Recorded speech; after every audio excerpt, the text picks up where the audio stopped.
the goal of going through all that history and the stories is to find the themes, to find the opportunities, to find the superpowers. Where do I really excel? That is Steve Woodruff, also known as the King of Clarity. Steve is the author of Clarity Wins, and he helps individuals and businesses discover their professional DNA, define their offerings, target their ideal clients, and articulate their differentiating message. You can learn more about Steve's work at stevewoodruff.com. That's SteveWoodruff.com, and a link is in the show notes. Hello, Steve. Welcome to the show. Will, it's great to be here. Thanks for having me. So, Steve, what is one or two common mistakes that people make when they are working to communicate their message, particularly boutique or small consulting firms? I think the most common mistake, Will, is that we try to say too much. We really want to get across 5 bullet points or some condensed version of our white paper when we talk to people, when in fact, people have a very short attention span, and we need to condense and crystallize our message into very short, succinct, what I call memory darts that can go right through the brain's filtering system and light up the understanding and the memory. And that is an art form that you probably know, having met many people, networked in many meetings. You shake hands with someone, you say, "What do you do?" And they give this answer, and you walk away going, "I have no idea what I just heard." That is the main problem I'm trying to fix with clarity. So consultants trying to say too much, I do this service, I do strategy and operations, and I also do some cost cutting, and I serve financial services, and I also do some work in pharma. And at the end of it, I have no idea what that person just said. Well, yeah, that person has now spread themselves so thin that they are a commodity. They are now competing with everybody because they do this, that, the other, and oh, by the way, this too. Now, the reason we do that, I understand the reason. We want to make sure that we keep ourselves open for a lot of opportunities. But the way that this works against us is that the human brain is not wired to remember us for multiple disparate things. People only have a few pixels of memory for us, and so we have to pick the one thing that really matters, that distinguishes us, that people can understand, and lead with that as opposed to trying to give someone a bullet point list of everything. Great. So you have been referred to as the King of Clarity. Walk us through, one or two case examples of how you've worked with a client, or you could, sort of make up a representative example of the messaging that someone might start with and the process that you go through to help them come up with a tighter, crisper message. Well, here is an example that was quite interesting because this is a gentleman that I knew for a couple of years, and he talked about having a practice providing cash flow insurance for businesses. And I was perplexed by this. I had no idea what that really meant. I mean, we understand life insurance, health insurance, casualty. What the heck is cash flow insurance?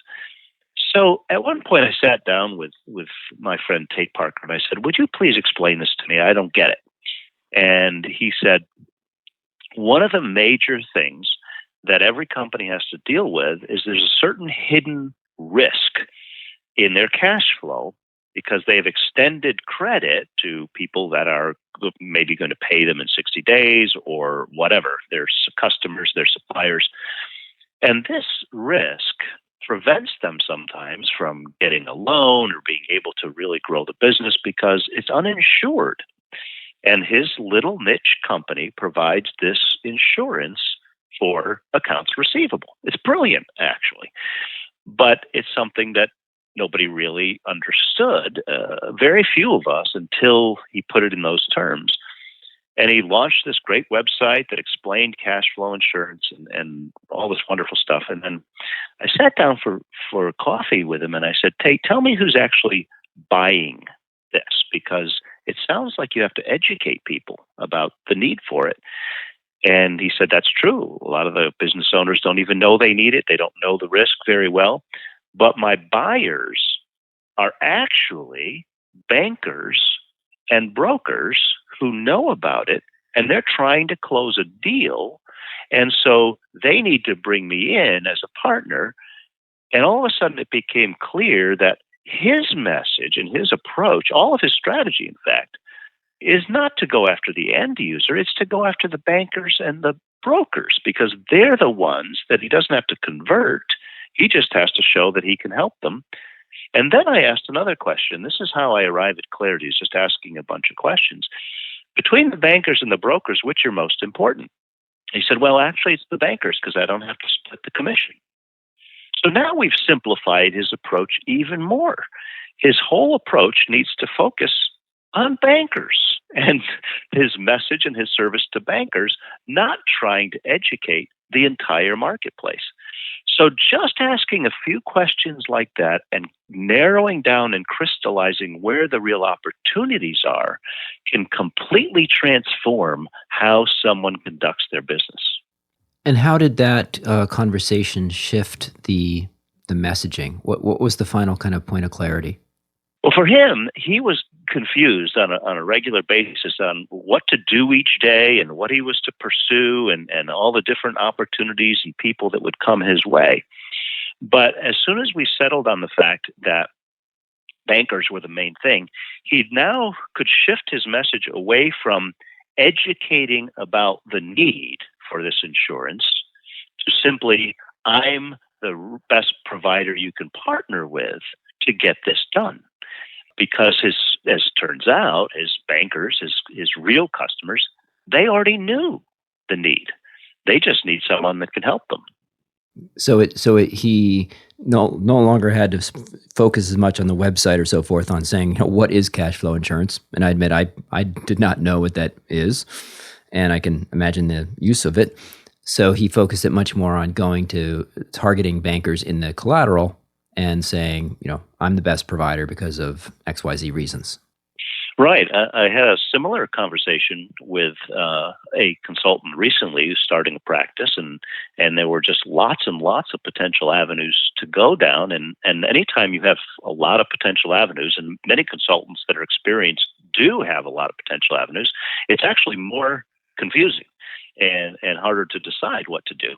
But in this individual's case, he had a real interest in servant leadership.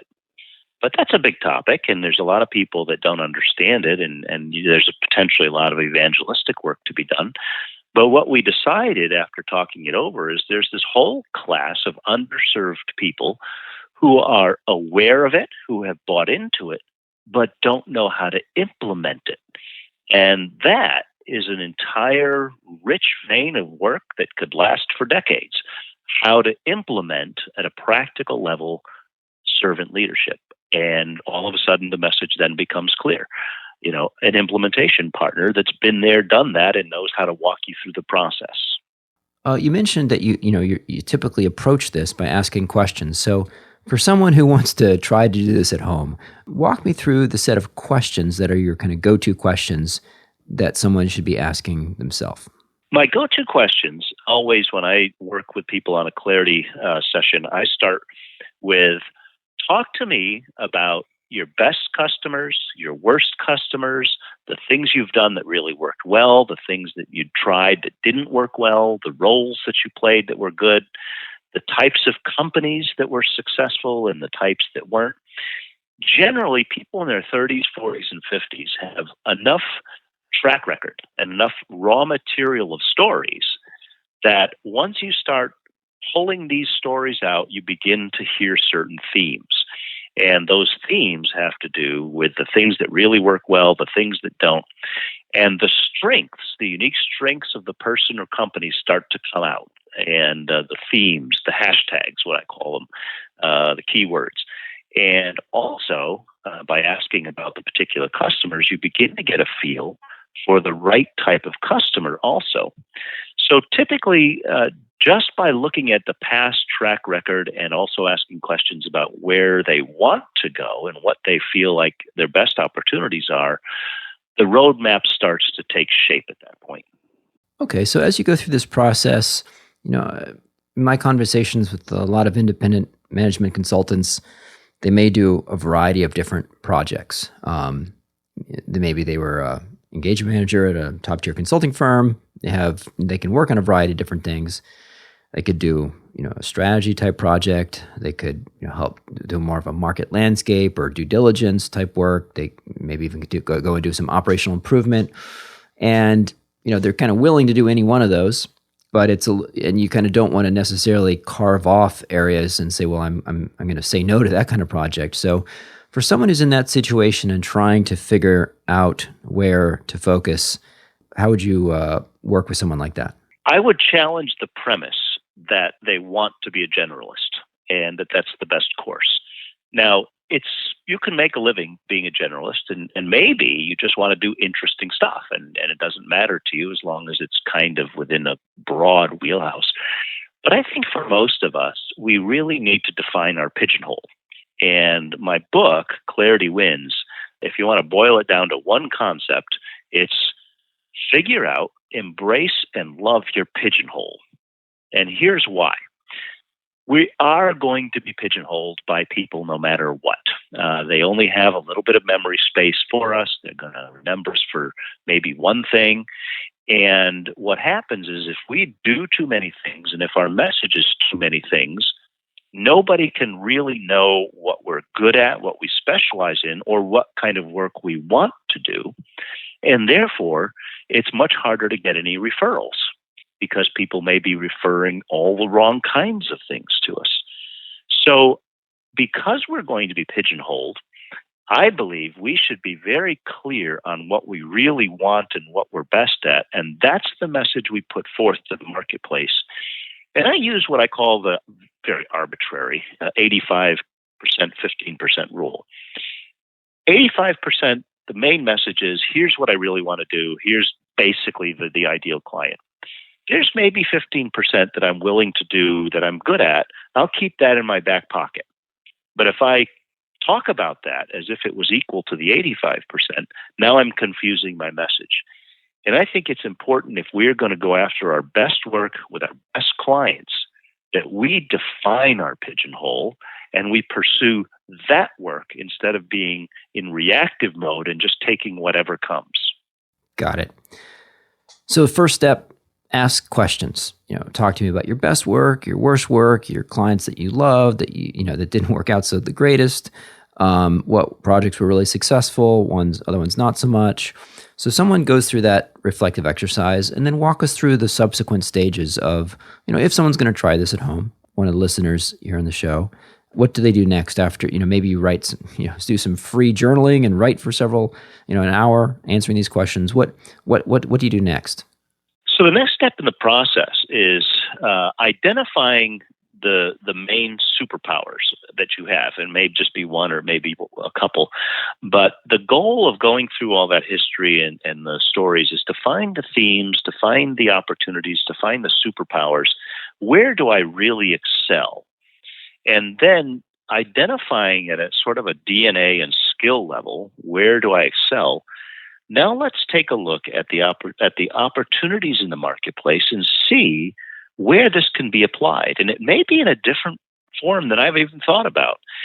Sometimes what we've done within one industry can move easily over into another industry, or sometimes what we've done, there's so much opportunity in one vertical, we just need to harvest that vertical. And so that's the next step in the process, is identifying our strong suits, looking at opportunities, and then once we've got some kind of direction to go in, so setting the compass in some direction, then it comes down to crafting the message. And in the book, I look at clarity with 5 elements for any business to have a firm's roadmap, strategy, and messaging. And it's actually the 5 elements that I stole directly from good journalism. Good journalism is the what, the who, the why, the how, the where. Turns out that's what clarity is for any business. The what is exactly what it is that we do, what we're offering, our value. The for whom is a precise sketch of our target or ideal customer.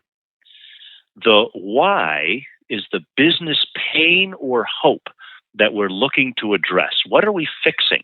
What are we allowing someone to accomplish? And this is in emotional as well as professional terms. The how is the superpower that we bring to bear. And the where is there a particular sector of the market? Is there a particular location? Are we global, virtual, local?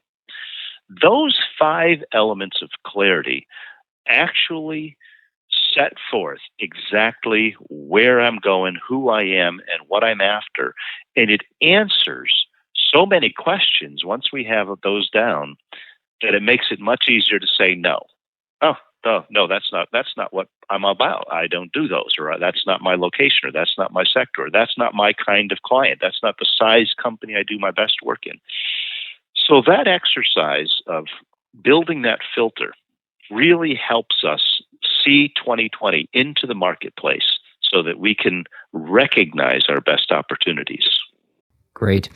What would the output of your work be with a client? So would it be the answers to those 5 questions? Is it the 30-second elevator pitch? Is it their LinkedIn, rewritten? Mm-hmm. Talk to me about some of the deliverables that you help with. So the outputs consist of those 5 clarity statements, and those are succinct, human-ready, factual statements, descriptive. And then I also come up with what I call snippets, stories, and symbols. So snippets are essentially keywords, hashtags, little phrases that summarize the message very nicely. Stories are the origin or evolution story of the company. How did you get here? And because often that's very important to tell people, because our brains are hardwired for stories. So you want to be able to tell people how you got to where you are. And then you want to tell them success stories that reinforce your message and illustrate how you work. I was talking to a company just like this 6 months ago that was experiencing this cash flow problem, and then they did this, or they had this supply chain issue, and we did this or that. Those stories cement our message in.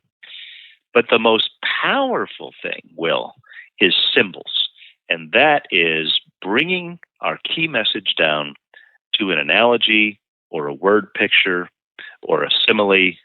So if I say to you, listen, I help people answer the question, what do you do for a living, and get their point across quickly, I'm the king of clarity. I have taken a memory hook, broken through the filters in your brain, and I've taken a word picture and planted it in your mind to remember and to refer. And so if somebody is the Mercedes of this, or the king of that, or, we do this like this, those verbal shortcuts are the best way to get our point across quickly to people. Give me some more examples. So, and by the way, with King of Clarity, I got the image. I'm thinking about someone sitting on a throne there, and it's like the County of Clarity or something. So, what other kind of short symbols have you could you share with us that kind of help illustrate that point? So one recent one, I was doing a podcast with a digital marketer recently. It's well known in the field and very smart guy. And you can share the name. You can share the name. Yes, it's Nick Westergaard. Nick has a digital agency, and I looked on his website for his digital agency, and it was full of the normal stuff. A lot of digital agencies speak, but he had a professional website under his own name, under Nick Westergaard. And there he had 3 key words right there in your face, Iowan, educator, marketer, I think that they were. And then he said, I am like the Indiana Jones of digital marketers. I have 1 foot in academia and 1 foot in the real world. And I thought, oh my goodness, that's brilliant. He has stolen a piece of imagery in my mind, Indiana Jones. And by using that bridge of Indiana Jones, great figure, memorable, 1 foot in academia, 1 foot in real world, he became completely memorable to me. And if I'm going to make a referral, do I want to refer ABC Digital Marketing, or do I want to send somebody to Indiana Jones? Of course, I want to send them to Indiana Jones. And so, his website says educator, author, Iowan, because the Midwestern thing is part of his identity. And those kind of little things really can stick and make you stand out. Whether or not you're the most brilliant or competent person in the world, you've actually grabbed my mental real estate. Talk to me about the work that you do helping on clarity around personal and professional brand. You mentioned that you work on helping people separate those and kind of clarify them.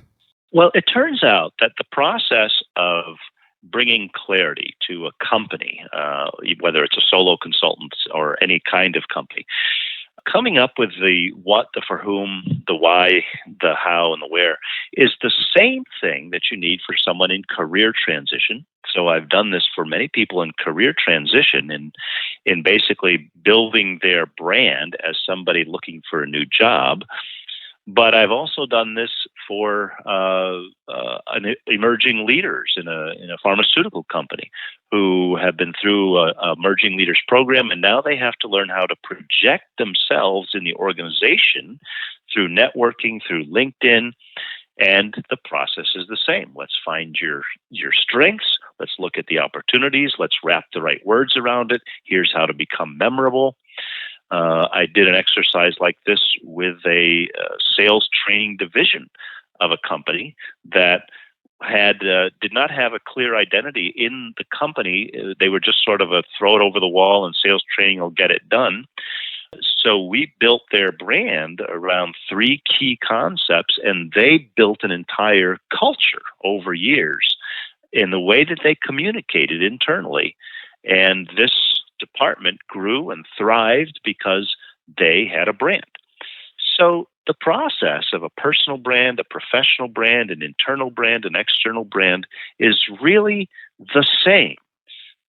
It's bringing the right key things to the surface and wrapping human-ready, not jargon-loaded, but understandable words and key images that can then be transmitted quickly. And with a personal brand, you're often talking about either with what's your brand within the company, or if you're looking for a role. Give some advice to job seeker that may be listening. What should a job seeker do to kind of assess his or her own personal brand and work to clarify it? Well, let me give you an example of one, because this is one I've really just loved how this worked out. I met some years ago with someone that is in one of the pharmaceutical companies that I consult with, and we had lunch, and it became very evident to me he was happily employed in his company there, but this guy, he could train, he could teach, he could do all that, but he had this organized mind. He thought in terms of taxonomies and curricula and structure. And I said, you know what you are? You're an infrastructure builder. You're the kind of person that designs from a lot of details and kind of architects something. And I kept that in mind. Later on, his company got bought. He was in career transition. We met again and talked about his brand. And now it was looking for a new position. And we decided he was going to really go forward with this idea that he needed a position where he could build infrastructure and build a team. And sure enough, we found a company that had a very bunch of companies that merged together, that the training department had no real identity. He was the perfect person to come in and build the structure, which he did. And so the process is, let's come down to what you're really great at and bring that forward in your personal brand and your job hunt, and try to go after something that you're going to excel at, as opposed to just grabbing anything that maybe you can do. So for someone who's, maybe in that job search mode right now, what would be the kind of first step that someone should do, as an individual? If they, maybe they already have a resume, they have their career history. How does someone kind of do a self-assessment on the way they're talking about themselves and the way their LinkedIn profile looks and the way their resume looks, to do a self-assessment to give themselves a kind of a clarity grade, if you will? It's exactly the same process that we talked about. It's harvesting the stories, coming up with the themes and the superpowers, looking at the opportunities. But I think we have a lot of limits in what we can do on our own. There's a piece of artwork that hangs in my office that says you can't read the label of the jar you're in. And the moment I saw that artwork some years ago, I bought it, because that summarizes what I believe, that we can't be objective about ourselves. We are in the middle of our own forest, our own trees. We often don't recognize our strengths. We don't even know exactly how we're coming across. So I think it's important to have somebody, whether it's informal or formal, help with this process. Someone you can use as a sounding board and brainstorm with, and really think through what those strengths are. Because my experience in serving as that consultant for so many people and companies is most people actually don't know what they're good at. They're too used to it, and they don't recognize their strengths. And sometimes it takes an outside voice to say, do you realize how incredibly awesome this is? No. I just do it. And that happens all the time. So we tend to undersell and under-recognize what we're really best at. Let's talk about how to communicate the message and also how to kind of build up visibility once you've gotten that clarity. So, people can have the past experiences, and figured out what they're good at, what their superpower is. If you don't have, a lot of sort of published thought leadership, or, it can be difficult to make that case. So what's your recommendation for people on the ways to kind of demonstrate and communicate their positioning? And you can talk about thought leadership if that makes sense, or other means. What I've evolved to, and I've been involved in social media from the get-go, and so I've been through all the different cycles with social media.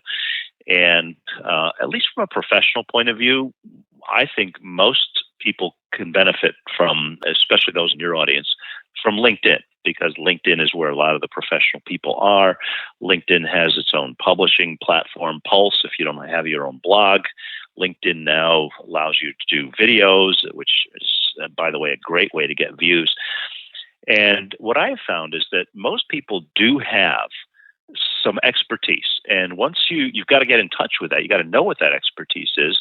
Once you can start mining the gold out of that expertise, it's not that difficult to write up articles and to make comments on other people's posts in LinkedIn and begin to show what your expertise is and begin to use those keywords and those key ideas. And doing things like blogging or podcasts, appearing on other podcasts or whatever, doing stuff in your Facebook community as well is fine. But I think the major thing is people often don't know where to start, mainly because they haven't identified what their sweet spot and what their point of view is. Once you've said, this is my point of view, this is my message, this is what I really know, then it starts to open up. Oh, here's what I could be thinking about, talking about, writing about.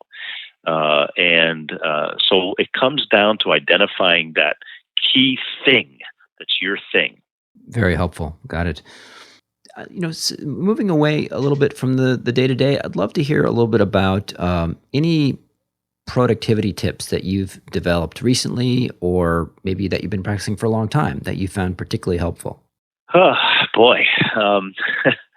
When I started out on my own as a consultant, which was almost 13 years ago, and I'd been in other companies for 2 10-year spans, one of the things that it really was difficult for me to do at first was to embrace the fact that I was the master of my own time and schedule. I could pay attention to my own body's biorhythms. And so it took me some years to give myself permission to do one of the most important things I've learned to do each day, which is take a nap at midday. Because I get up early and I really expend a lot of brain energy early on. And by midday, I am typically burnt out temporarily. And to back away and to just kind of read the newspaper, close my eyes for 30, 45 minutes, take a walk with the dog, that recharge has really become a cherished part of my day. And I used to just drive myself, drive nonstop. Turns out that's not a good idea. And one of the benefits of working on your own is you can think about, when do you do your best work? Are you early morning? Are you late at night? Do you need a nap? Do you need to be out in a coffee shop? Can you work from home? And everybody has to make their own decision about that. And you have the freedom to figure that out. Wow, great. Yeah, the great book, I think, from 2018, Win by Daniel Pink, talks about that and how different people are vary in when they do their best work. So I think naps are a thing, right? I think they're getting a lot more publicly approved and even encouraged. So that's awesome that you've been ahead of the curve on that. Any tools that you have found really useful in your work? Any kind of technology tools that you found really helpful? I never want anybody to ever ask that question. Oh, well. So for somebody that's been a bit leading edge on technology and social media and digital stuff, I am woefully bad at any kind of stack of tools for my own work. I do experiment with different things, and recently I've been using a tool just to try it out for the next couple of weeks called BombBomb, which enables you to send video emails to people. I've also been experimenting with doing sending little audio clips on LinkedIn, which you can do using the LinkedIn app on the phone. You can't do it on the computer, to just send little audio clips. And I always like to try new things and see what works. Yeah, what kind of audio clips do you send on LinkedIn? That's a cool new feature. I've tried it a few times, and for me, it's just I'm trying to get somebody to respond. These are busy people, and so they've seen my email 1,000 times, maybe, or whatever, and email's a very useful tool. It's never seems to go away, and it's done me a lot of good over the years. But we're inundated, so I just basically, hey, I just wanted to catch up with you, and you get to say their name. The key is to just make one point, one thing. And I have found that with email, with the video, with the voicemail, increasingly I am putting less and less in because I get more response if I just ask for one simple thing. And no decisions have to be made. You just either say yes, no, reply, or give input on one thing. So that's something I've been into, is trying to simplify my communications with people, and also to ask people for their advice as opposed to just tell them what I'm doing, because I get much better response when I'm asking people for their input on stuff. That's helpful. So, can you give an example of something that you might reach out to someone about? Recently, one of the things I do terribly, because I'm not a graphic designer, but I use PowerPoint to try to map out some of these. I'm a very big picture thinker. I like to pull lots of pieces together and find the big themes. I like to find what's holding it all together. And so what I do is when I get some of these big ideas, I'll kind of sketch them out using circles and squares and words in PowerPoint. And I'll come up with something I think is really brilliant. And then I'll forward it to, 5 or 10 of the people that I keep close in my network. And this happened to me just this morning. In fact, I've sent something out yesterday, and somebody sent me a note and said, I don't think this is really getting where you want it to go. It's okay. Let's hop on a call. And sure enough, I think I'm being clear. But by having other people as sounding boards, I realized, no, that's too complicated, or that's really not getting the point across. So I have found as a solo consultant that having a sounding board of sympathetic others is absolutely crucial to refining ideas. That makes sense. That makes sense. Last one is any books that you have particularly recommended to other people? The two books that have been most important to me in my journey have been Strengths Finders, which really shaped my whole approach to figuring out what your strong suit is. And then Seth Godin's book, Purple Cow, which is a marketing book about how to differentiate, how to make sure that you're differentiated. And I would say that of all the books that I've read, those two have had the most enduring impact on the way that I think and the way that I go about my practice. These are not new books. These are older books, relatively older books, but they have stood the test of time. If somebody's interested in marketing, in particular marketing communications, two recent books that are fabulous are by Mark Schaefer, who's an educator and consultant, called The Marketing Rebellion, talking about how the most human company is going to win, and something I agree with. And then Jay Baer and Daniel Lemon released a book last year called Talk Triggers, which is how word of mouth marketing is a very important way of differentiating and getting your message out. And that fits into what I wrote about in my book, Clarity Wins, about referral marketing, because I really do think that the person-to-person speech and advocacy is what's going to help anybody, consultant or any business, really stand out. What are some of the tips that you share on how to increase the chances that you'll get referral marketing, word of mouth? A couple important ones are, number one, be sure that you can get your message across in like 15 or 30 seconds. Get your memory dart in shape so people can actually know what you do and who you are. But the other is really the art of networking. You want to build advocacy. You want to create advocates. My goal when I network and have relationships is not just to crop dust my business card around. It's to get deeper one-on-one with people. And the way I do that, and I'm an introvert, I'm not chatty Cathy. So I ask people questions, and I call it, storytelling is an important part of marketing, and story asking is an important part.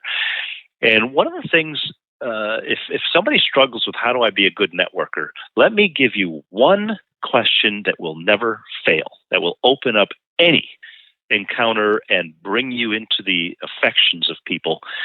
And that is, you say, well, you're now the director of consulting for X and X and X company. Tell me about your journey. How did you get there? And then just shut up. And people are dying to tell you their stories. And every story is fascinating because people take all these circuitous routes to get to where they are, including me and most of us. And as they tell that story, 15 other questions will come up. And to me, that's the most fun part of networking, is just bringing out people's stories and asking questions. And what you do is you build this bond. And the final question you ask is, tell me what your ideal customer looks like so that I can know who to refer you to. And if you do that, you're gold. People really love you if you show enough interest that you want to know how to refer to them. So that's those two things, tell me about your story and who can I refer to you. If you can do those two things, you can be the best networker in your entire area. Well, Steve, that is very practical, implementable advice. Hey, for people that want to find you and follow up, what's the best place for them to go? So my website is clarityfuel, all one word, FUEL.com. The book, which came out in November, Clarity Wins, is found on Amazon. I made a short link to it, just claritywins.org, and that'll lead you right to Amazon, which you can get an e-copy or paperback. And that book outlines everything and more that you and I have talked about on getting clarity, the 5 elements, how to find your niche, how to define your offerings, how to network effectively. And that has been a tremendous way to finally take all this information that's been stuffed in my head for all these years and getting it out there in a way that people could digest it. Fantastic. Well, check out the website. And Steve, thank you very much for being on the show. Will, it's been a pleasure. Thanks for having me. Thanks for listening to this episode of Unleashed. I'm your host, Will Bachman. If you like the show, I invite you to subscribe to the weekly Unleashed email, where you'll get summaries of each recent episode, book recommendations, and consulting tips. To sign up, go to askunleashed.com or to shoot me an email at unleashed@umbrex.com, and I will get you added to that list.